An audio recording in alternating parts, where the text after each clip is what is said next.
Autism has now become so prevalent that you likely know someone who doesn't look like they are paying attention and didn't learn to speak in a useful way. Today, thousands of children who don't look people in the eye and don't learn to speak are given up on and marinated in the lowest possible expectations, sending their parents and families into deep mourning and consigning them to thousands of hours of therapies that usually only help a little. But that is starting to change as more and more people realize that people like me, who live with non-speaking autism, are not actually intellectually disabled. I am sitting here like this for this shot because it takes me forever to make my body do anything. I can't even look into the camera and smile. But it turns out that with enough coaching and assistance, non-speakers like me can be taught to type, and with the ability to make language comes the ability to think abstractly and systematically, and with the ability to think comes the ability to participate in the world, especially if the world will be a little patient. And that's what I want to tell you about today. To give you an idea of what's involved, I want to share with you a video of the first moment I was taught to spell and think abstractly. I am 12 years old. I think of it as the best day of my life, but here's how it started. Not an auspicious beginning. Notice that I won't even sit down in the chair where I am expected. However, a remarkable teacher whom I have never met before, takes my resistance in stride and eventually the camera operator gives up and swings over to me. That's me, sitting on my mother's lap screaming my head off. Now look what happens. I am asked to answer a question. I'm nervous because now you're going to think about why you are nervous. Because I have to work? Or do you think it is a new place? It can be both, but which is more important? I have to work or it is a new place? It's a new place, that's why, okay. Let's look at it again more slowly. Soma did not rush to console me as anyone else in my world would have, but she also did not ignore my distress, she addressed it. And instead of telling me that I was okay, she asked me a question about my experience. She didn't say what's the matter because answering that would have been beyond me. Remember, I couldn't speak. Instead, she made two plausible guesses about what was bothering me, that I was in a new place or that I didn't want to work, and she gave me a choice. Very respectfully she said, it can be both, but which is more important? She assumed that I could make a judgment about which of two things was more important.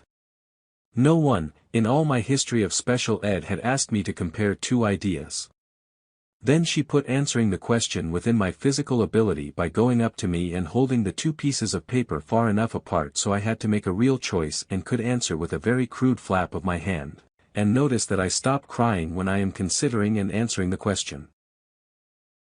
Now, taking the answer I chose, Soma proceeds to show me how to spell it. We are spelling new place, and if you look very carefully you can see that by the time I get to the A, C, E in place, I am already scanning for the letters.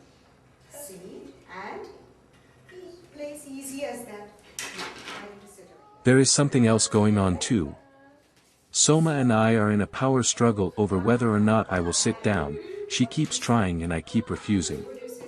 So she uses that as the basis for the next question she is going to ask me. What would you say? You are going to check on it. Sitting or standing?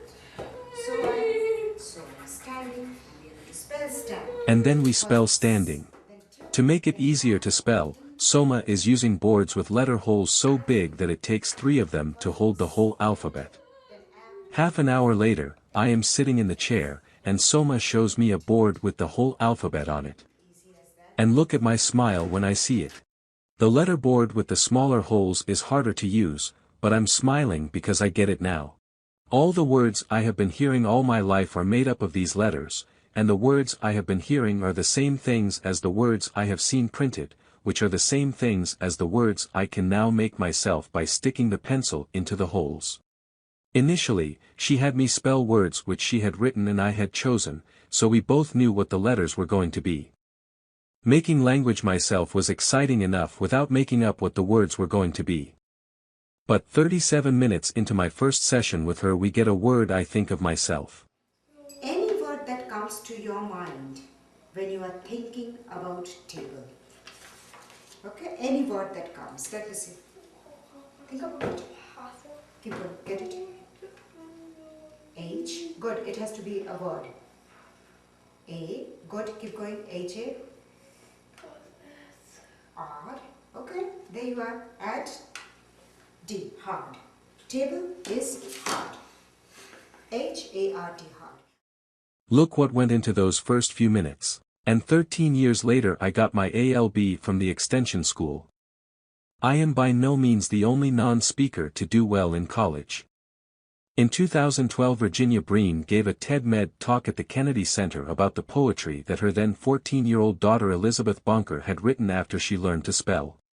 You see, my 14-year-old daughter Elizabeth should be up here giving this talk, but she can't because she can't speak. And last weekend, 10 years later, Elizabeth graduated at the top of her class at Rollins College and became the first non-speaker valedictorian, having typed her address into a text-to-speech computer. God gave you a voice. Use it. So you can see that we are reachable and teachable and long to participate in and contribute to society. Unfortunately, whenever a non-speaker accomplishes something remarkable, people tend to say, "Oh, you're one in a million." But Elizabeth and I are sure we are not.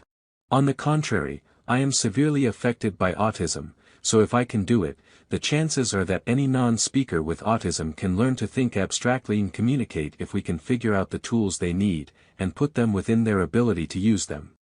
Advocates and self-advocates for the non-speaking have started to ask the world to presume competence, by which they mean to expect us to understand rather than expecting us not to understand what's being said and what goes on in the world around us. It's very frustrating when people think we are not aware and not listening, but because of our apraxia which makes it hard for us to look like we are paying attention, such is the fate of most of us, either sometimes or all our lives.